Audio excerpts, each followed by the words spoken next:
Hello guys, in this video I'm going to show you how to search for recipes according to certain ingredients that you have at home on the SmartThings application. But first I just want to mention, don't forget to subscribe to my channel, because at 100,000 subscribers I am going to show you my whole YouTube revenue statistics and growth strategy, how to make money online. Now let's jump into it.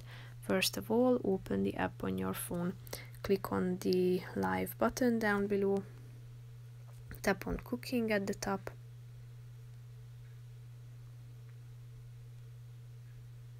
scroll down, and then you should tap on the search button. Here you can select whether you would like to reflect your food preferences in your search results by tapping on this button on the right side.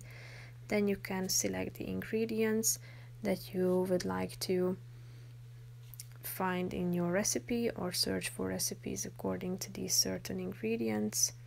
Select them. And then you can also indicate the calories as well. Tap on the search button and here you will be able to find the recipes. So that's pretty much it for this video, guys. See you in the next one. Bye bye.